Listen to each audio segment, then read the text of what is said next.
Olá, Klaus, tudo bem? É com muita alegria que hoje nós recebemos aqui nos estúdios do MTech um produtor de cinema. É isso mesmo, hoje nós vamos ter um papo aqui bem agradável com essa pessoa jovem, mas que já tem assim, um currículo enorme aí na área do audiovisual da Bahia e que hoje está dedicando um pouco do seu tempo, da sua energia, da sua disponibilidade para falar um pouco conosco, né, com a educação pública estadual da Bahia. É com muita alegria que recebemos você aqui, viu, Klaus? Eu que agradeço o convite, estou muito feliz de estar aqui com vocês. Eu sou Klaus Astenreiter, eu sou diretor de cinema, diretor roteirista. Trabalho com a Olho de Vidro Produções, que é uma produtora baiana que já atua aqui na Bahia há 8 anos. A gente trabalha com curtas-metragens e em desenvolvimento de longas-metragens. Nesses últimos 8 anos a gente dirigiu cerca de 20 curtas-metragens. A gente passou por muitos festivais muito bacanas aqui em Salvador, no Panorama Internacional Coisa de Cinema, Festival de Tiradentes, Cinepé em Pernambuco, Festival de Brasília, entre outros. E a gente já ganhou mais de 60 prêmios nesses festivais, com esses curtas-metragens. E eu sou apaixonado por cinema. Esse convite aqui de falar sobre o cinema novo, falar sobre Glauber Rocha, é sempre uma oportunidade de refrescar a mente, de trocar ideia, de refletir sobre a história do país. Isso é muito importante, estou muito feliz com isso. E então, Klaus, como você trouxe aí essa sua contribuição, dizendo que você gosta de falar sobre o cinema novo, gosta de falar sobre o cinema, porque você vive nesse universo. Então, ninguém melhor do que você para falar um pouquinho com a gente aqui sobre esse movimento que foi o cinema novo. Então, para entender um pouco o cinema novo, é bom que a gente fale um pouquinho sobre história, não é? Porque as pessoas tendem a dissociar um pouco a cultura da história nessas relações de memória, e eu acho importante que a gente reacenda aqui algumas questões de história, que eu tenho certeza que os alunos vão voltar com a memória bastante fresca em relação a elas. Antes do cinema novo, alguns movimentos em outros países tiveram influência sobre essa estética que chegou no Brasil. Então, é impossível falar sobre cinema novo sem falar sobre um movimento muito importante que veio da Itália no pós-guerra. Como todo mundo sabe, na Itália, depois de 1945, quando acabou a Segunda Guerra Mundial, houve a chamada Primavera Italiana, onde na Itália diversos movimentos culturais e a própria indústria da Itália teve que se readequar à realidade do país de terra arrasada no pós-guerra. Então, com o cinema não foi diferente, até porque um dos grandes estúdios do país, que é o Cinecittà, ele foi bombardeado durante a guerra, no período de Mussolini, e o Cinecittà, depois de explodido, da economia do país estar em frangalhos, os cineastas do país, uma parte deles, sugeriu um movimento muito interessante, que é o neorrealismo italiano. Então, diretores como Vittorio De Sica trouxeram a proposta de fazer filmes que conversem com a estética da realidade, que mostrasse o que está acontecendo com o país, com a economia muito ruim, com pessoas passando fome. E eles falaram, não vamos mais fazer filmes em estúdio, vamos fazer filmes na rua, vamos fazer filmes com atores que na verdade não são atores, que são pessoas, cidadãos do povo, que vão estar lá participando dos filmes, e um deles, que é um marco para mim, que é o Ladrões de Bicicleta, do próprio Vittorio De Sica, que é um grande exemplo disso. E a partir disso, os filmes ficaram com a linguagem menos elaborada, assim, digamos, elaborada no sentido de daquela estética hollywoodiana que é mais do que é dito como bom gosto, não é? Então era câmera na mão, era locação de rua com iluminação do sol, com iluminação não artificial, né? Uso de luz natural, para justamente poder falar um pouco sobre essa realidade do país, ao invés de tentar maquiar, não é? Que é uma das grandes críticas, não só do neorrealismo, mas desses outros movimentos que a gente vai falar. Não é? Desse cinema que maqueia a realidade e a pessoa não consegue enxergar o lugar onde vive. E aí, a partir disso, a gente tem outros movimentos pelo mundo, como a Nouvelle Vague na França, que também lida com essas questões de trazer uma estética diferenciada, mas do ponto de vista do autor. Porque assim como o neorrealismo na Itália, a Nouvelle Vague francesa, que em francês significa nova onda, essa nova onda pensa que o sistema hollywoodiano de indústria, de filmes feitos um atrás do outro, em sequências muito parecidos entre si e com essa maquiagem que a indústria dificilmente não vai utilizar, não era a ideia deles, não era o filme do estúdio, o filme era do produtor, o filme era de quem pagava. E o que os franceses pensavam? Que o filme deveria ser do diretor, deveria ser do autor, o autor, diretor, roteirista que tem a força de criar o filme e de contar a história. Essa é a política dos autores da França do início dos anos 60 e dos anos 50 também, que vem de uma tradição muito interessante da França da crítica de cinema, com a revista Cahiers du Cinéma. Uhum. E por aí vai, em outros países como o Japão também teve sua nova onda, até que nesse período pós-Segunda Guerra, anos 50, com a Hollywood saturada de filmes musicais e comédias escapistas, industrializadas, no Brasil se faz uma conferência, uma semana de conferência em São Paulo, em 1952, onde diversos diretores de cinema daqui do Brasil, eles vão repensar o cinema. E qual a conclusão que eles chegam? Que o Brasil também estava passando por esse movimento. Que o Brasil, a indústria de cinema do Brasil, principalmente capitaneado pela Vera Cruz, era uma indústria que estava buscando essa industrialização, essa maquiagem através das chanchadas, através de um cinema que copiava muito o que era feito nos Estados Unidos, onde as pessoas do Brasil não se enxergavam. Então, o que esses diretores e diretores de cinema nos anos 50 percebem? Vamos fazer filmes que conversem com a realidade do Brasil. Vamos fazer com que as pessoas consigam se enxergar em tela. E aí, a partir de 1955, houve o primeiro embrião desse movimento, que ainda não era chamado cinema novo, mas que já trazia muitas das características dessa onda de cinema, no filme Rio 40 Graus, de Nelson Pereira dos Santos, que traz uma estética de câmera na mão, onde o preto e branco valoriza um contraste muito forte, sabe? Que é um contraste que dá pra gente entender um pouco dessa sujeira da cidade, essa falta de maquiagem. Eu acho isso muito interessante, como o Brasil saiu dessa lógica industrializada para pensar no movimento que, como eu disse, começou em 1955 como embrião, mas que na história do cinema que a gente conta, a gente começa a contar o cinema novo a partir de 1960. A gente pensa o cinema novo de 1960 a 1971 ou 72.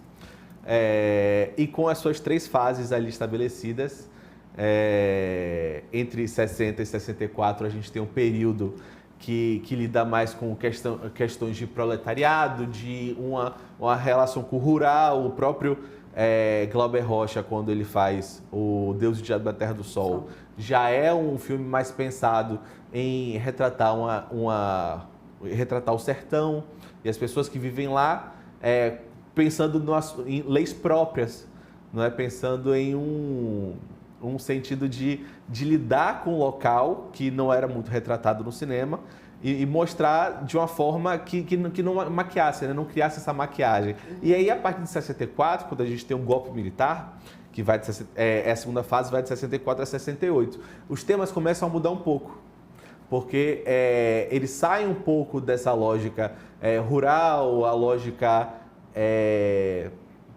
mais bucólica, para algo mais urbano, para falar sobre política, de política partidária diretamente, não é? Quando existem alguns filmes que criticam um pouco um movimento populista que a ditadura militar também acaba lidando de uma certa forma, existe uma crítica ali velada também. E aí, falando especificamente de outros filmes de Glauber Rocha, que é o Terra em Transe, que é um filme muito irônico, ele traz muita ironia nesse filme. E aí é um pouco diferente do que ele fez lá no Deus e o Diabo da Terra do Sol, né? Ele lida um pouco mais com questões que marcam a cidade, marcam esse urbanismo, até chegar na terceira fase, a terceira e derradeira fase do cinema novo, que vai de 1968 até lá seus 1971, que é uma fase que lida mais com o tropicalismo. E aí, vocês também, que com certeza já estudaram os movimentos artísticos e literários do Brasil.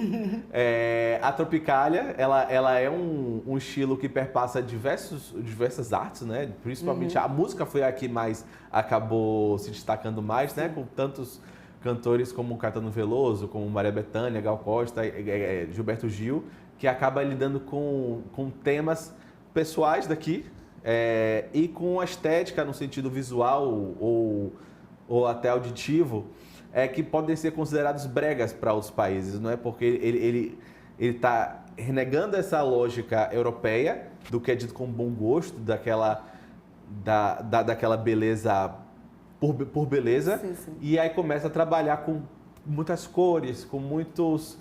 e o cinema acaba trazendo isso, né? E para mim o grande exemplo dessa terceira fase é o Macunaíma, sim, de Joaquim Pedro de Andrade, que para mim é um filme que ele para mim é o ápice da ironia do cinema novo, né? Ele pega o conto de Manuel de Andrade sobre o Macunaíma, né? Sobre esse personagem muito brasileiro, né? Que ele nasce como negro e ele vai se embranquecendo e se relacionando com a estética mais europeia e que, na verdade, é uma metáfora justamente para essa cultura brasileira que está se formando, que é uma cultura que nasce muito própria, mas que, com o tempo e com as influências externas da colonização, da indústria muito pesada, tanto da Europa quanto dos Estados Unidos, em relação à cultura brasileira, ela vai acabando perdendo espaço e vai se embranquecendo. Muito interessante, gente. Que comunicação rica, viu? Que ganho pra gente estar com você aqui, Klaus. Porque, assim, nesse momento, né, seu de fala, você já vem trazendo justamente um elemento que a gente sempre, inclusive, discute aqui na aula, né? Em todas as nossas aulas, a gente traz essa inserção da literatura dentro de um contexto, porque a gente compreende que para compreender o movimento literário, o movimento artístico, aquilo que está acontecendo enquanto cultura no país, é necessário também observar, situar isso em um tempo, né? Existe um tempo cronológico, existe um tempo histórico, que as coisas acontecem dentro deste tempo e por isso, inclusive, acontecem desta ou daquela maneira. E você traz isso de uma forma muito didática aí para os nossos alunos, para o nosso momento aqui de hoje. E tem um outro elemento que eu não quero perder essa oportunidade de falar com você, que é sobre cinema e identidade nacional. Você já começou a pincelar isso aí quando você traz Macunaíma, né? Quando você esse texto, ele sai do romance, ele sai do escrito e vem para a tela e vem justamente trazendo essa crítica social, esse olhar para este Brasil. Então, não perdendo aí o fio, né? Continuando aí dentro desta mesma linguagem, a gente pensar em cinema enquanto representação, né? Quanto que você percebe que o nosso cinema consegue trazer para a tela, não, para levar para a tela aquilo que nós somos enquanto brasilidade, aquilo que nós somos enquanto povo, enquanto nação. A gente consegue perceber nesse cinema, por exemplo, contemporâneo, né? Nesse cinema que é produzido a partir da década de 70, por exemplo, a gente consegue se ver na tela para além do cinema novo? O que é que você percebe isso enquanto cineasta que você é? Eu acho que tem muitas perguntas importantes aí para a gente comentar. Sim. Eu acho que a primeira delas é falar um pouco sobre representatividade, né, e sobre cultura. A gente enxerga o contexto global de intercomunicação, de troca de consumo, de uma forma muito restrita, na minha opinião. As pessoas enxergam os Estados Unidos é uma grande potência. Isso é inegável, eles têm muito dinheiro, eles conseguem trazer muito investimento externo, não é? A gente consegue, não te cortando mais, assim, só para a gente pensar nisso mesmo, você traz os Estados Unidos, porque, por exemplo, a gente vê elementos, né, da cultura americana muito forte o tempo inteiro no país. Então, assim, toda essa representatividade daquilo que eles concebem como país, como pátria, como nação. Esse amor à pátria, por exemplo, né, que a gente nem sabe se é uma construção ou se de fato são assim, por serem também um país assim como o nosso, construído a partir de vários povos, mas a gente consegue ver assim, eles trazerem uma imposição disso a partir justamente daquilo que é produzido lá. E assim, a gente consegue ver isso, né? Já Sim, certo? com certeza. não só consegue, através do poder econômico, Sim. não é, e bélico, como exerceu diversas Sim. vezes, mas principalmente do cultural. Do cultural? Existe um termo chamado soft power, não é? Que é quando a cultura de um país, ela acaba exportando seus pensamentos, sua cultura para outro país, através de seus próprios aspectos culturais, através de venda de objetos intelectuais, não é? De patrimônio material, através de filmes. O que foi investido em cinema nos Estados Unidos, pensando nessa estratégia, não foi pouco não. Não foi pouco não. E acho que o Brasil ainda falta investir muito em relação a isso. Porque a partir do momento que o Brasil começa a investir mais em cinema e ter um cinema mais plural, a gente tem a maior capacidade de exportar cultura e trazer investimento. Sim. Tem muito filme hoje em dia feito com coprodução, por exemplo, de países como França, como Alemanha, que dão dinheiro, investem dinheiro em filmes brasileiros, justamente por causa dessa indústria que cada vez mais vai se tornando rentável. Mas voltando para os anos 70, os anos 60 e os anos 70 não é onde a gente começa a buscar uma identidade própria de um país que... E quando fala cinema novo, o próprio novo vem disso, não é? Vem de um cinema que está nascendo ainda, porque o cinema do Brasil até os anos 50 era um cinema muito mais um espelho de outros países, não era um cinema próprio. Então o cinema novo é isso, é o cinema brasileiro novo. Muito interessante. Então a gente consegue hoje, na contemporaneidade, né? Porque a gente tem esse período, né, do cinema novo, e a gente tem hoje, eu percebo, uma produção que está assim, é como se fosse se renovando, né? Não sei se o termo mais adequado que vocês têm usado lá é esse, né? Essa questão dessa renovação da produção cultural brasileira, né? Voltada aí para a questão do audiovisual. Então a gente, hoje em dia a gente consome o cinema brasileiro, né? Claro, a gente teve esse período aí de pandemia que as coisas esfriaram um pouco, mas a gente também consegue perceber que o cinema brasileiro tem produzido coisas de muita qualidade. E aí, assim, eu vejo muita ansiedade, enquanto consumidora, né, do produto cinema brasileiro. Hoje eu percebo muita qualidade naquilo que a gente vai ver na tela do cinema, coisas produzidas aqui no Brasil e que já, de uma certa maneira, já conseguem trazer um pouco de nós. A gente, por exemplo, essas produções que são feitas assim com a temática na Bahia, né? A gente tem algumas, não precisa a gente citar necessariamente os nomes, mas a gente tem aí um, por exemplo, que é muito forte, o Opaió, que está aí agora de novo sendo produzido aqui na Bahia. E aí a gente percebe que há uma necessidade, no lugar de consumidora, né, deste produto, há uma necessidade de se ver na TV. É sobre isso, essa questão de identidade. Então, a gente não está mais apenas querendo consumir aquilo que vem de fora, né? Não é que a gente vá deixar de um dia para o outro de ver o que vem de fora, mas há um desejo do brasileiro hoje de se ver na tela. Você percebe isso? Eu concordo muito com isso. E é engraçado que poucas pessoas sabem, mas apenas comercialmente são distribuídos uma média de 140 filmes brasileiros por ano no Brasil. Nossa. 140 filmes é praticamente 3 filmes por final de semana. Sim. É muito filme. E mesmo assim, a maior parte deles, mais de um terço deles, não faz o número de 10 mil espectadores. O que é uma coisa muito assustadora, porque a gente tem uma produção cada vez de maior qualidade. Sim.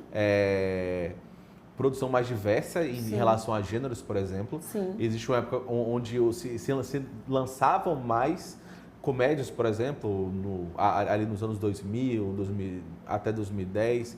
A maior parte dos filmes que eram lançados comercialmente no cinema, feitos no Brasil, eram filmes brasileiros de comédia da Globo Filmes, a maioria deles. Sim. Hoje em dia não, hoje em dia a gente já tem uma diversidade maior, filmes de terror, até filmes históricos. Sim. E então, eu acho importante a gente pensar em como criar estratégias para com que esse produto, porque a gente tem uma indústria, o cinema brasileiro ele é uma indústria e rentável. A cada R$1 que o governo ou que alguma empresa investe aí no filme brasileiro, R$5 voltam. Isso é muito importante de ser dito, viu?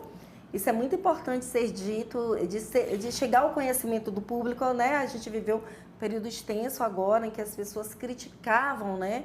A partir de outras visões, criticavam esse investimento no setor cultural, algo, né, que parece absurdo criticar que se invista no setor cultural. Então é muito importante que você esteja mostrando aí que não só é importante investir, até que não houvesse esse retorno financeiro, até que não houvesse o retorno financeiro, já seria importante esse investimento em produzir algo que seja nosso, que nos represente quanto sociedade, quanto brasileiros, mas ainda tem esse plus que você traz aí, que é dizer que a cada R$ 1 investido, R$ 5 eles retornam de forma direta ou indireta para os cofres públicos. Coisa muito positiva, né? Acho que é um serviço, inclusive, que a gente está trazendo aí para que nossos alunos sejam multiplicadores, inclusive, deste tipo de informação, porque não se fala muito disso, Sim, né? Mas é necessário que a sociedade entenda também que é um recurso público,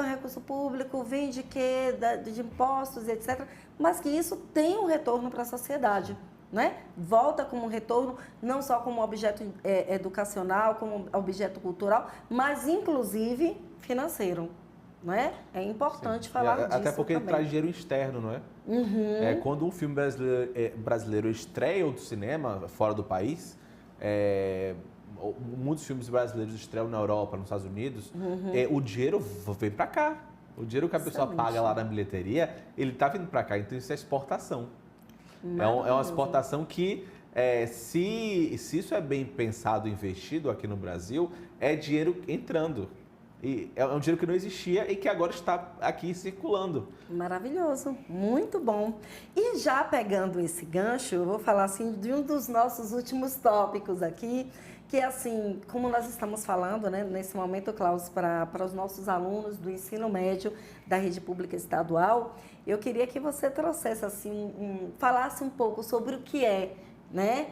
O que está por trás, como é que uma pessoa, por exemplo, pode se interessar por esse setor, né? Como chegar a isso. É impossível para um aluno que vem da rede pública chegar, né, a ser um produtor de cinema, a ser um cineasta ou a ser um ator, né? Ou estar nesse campo, estar nesse ramo. Então, assim, é uma forma também, quando a gente traz um convidado aqui, a gente também sempre pede que eles digam assim, um pouco sobre isso, sobre esse fazer e, sobretudo, com o objetivo de dizer que tudo é possível, né? Então, independente da situação financeira, da escola onde eles têm, do lugar onde eles estão, né? Porque nossos alunos aqui, muitos estão em lugares longínquos, né, daqui do centro, porque são alunos que estão atendidos nos municípios da Bahia, nossa transmissão é mais especificamente para eles. Então, assim, mas como é que eles podem pensar, como é que eles podem sonhar com as grandes telas, né? Existe essa possibilidade, como é que se faz? Eu acho que é através da educação, principalmente. Eu acredito que a educação, ela é transformadora. Ela tem a capacidade de fazer com que a pessoa pegue os seus sonhos e transforme eles em realidade, trazer concretude aos sonhos. Eu acho que sem educação isso realmente não é possível. Eu acredito que nos últimos 20 anos no Brasil tem havido um investimento em educação, principalmente em educação formadora para o agente cultural que não existia antes. Sim. Diversas universidades federais foram criadas com cursos pensando em cultura, cursos de cinema, cursos de... a gente tem aqui o bacharelado em interdisciplinar de artes, na UFBA aqui, por exemplo, também. Cursos que dão as ferramentas para que o aluno saia capacitado para se formar ou como diretor de cinema, ou como produtor, ou como ator. Eu, particularmente, eu não sou formado em cinema, eu sou formado como ator pela Universidade Federal da Bahia, mas que eu acabei preferindo trabalhar mais como diretor de cinema do que como ator. Mas existe esse investimento, ele foi muito importante para mim, especificamente. Eu acho sempre importante a gente valorizar a educação, valorizar o que é feito nesse sentido. E eu acredito sim que é possível. Eu tenho muitos amigos que entraram na área do audiovisual e tem tido sucesso, tem conseguido ter retorno financeiro. A pergunta que eu ia fazer, se consegue viver de cinema hoje no Brasil? Eu acredito que não está sendo fácil, não está sendo muito fácil viver de cinema no Brasil. mas eu acredito que, como é uma indústria que se revitalizou há relativamente pouco tempo, né? Porque se a gente pensa que a retomada do cinema brasileiro em si foi no meio dos anos 90, lá em 96, com Carlota Joaquina, que a gente começou a ver diversos filmes brasileiros que tinham deixado de ser produzidos ali depois do governo Collor. E aí retomaram lá no meio pro final dos anos 90, a gente teve Sentado Brasil, a gente teve Cidade de Deus. E a gente teve uma profissionalização e industrialização que houve um crescimento e educação sempre ajudando muito nesse sentido.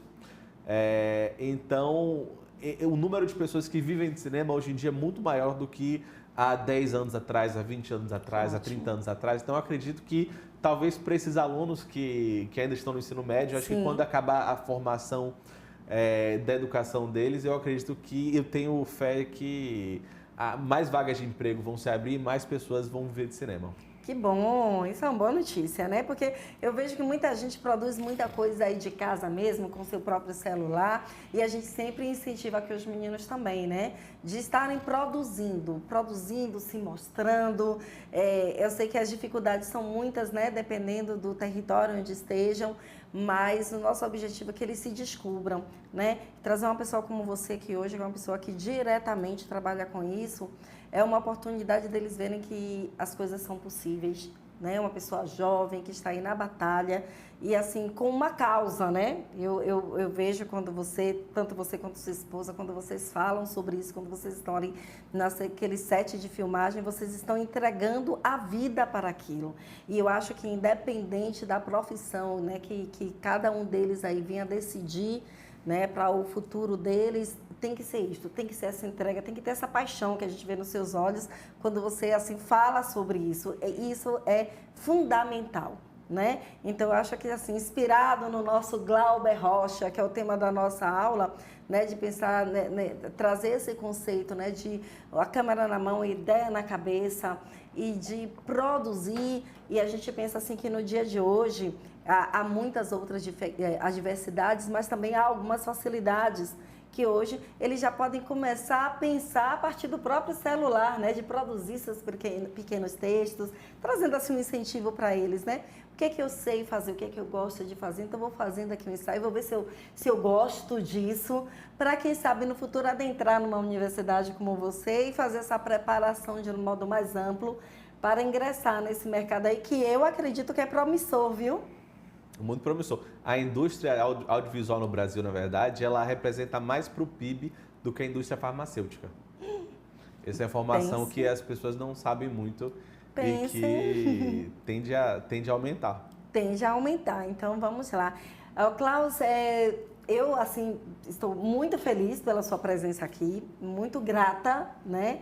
Novamente digo, em nome do MTEC, né, que é o nosso ensino médio com intermediação tecnológica, muito grata por você ter disponibilizado um pouco do seu tempo e ter nos trazido assim contribuições realmente valiosas, né?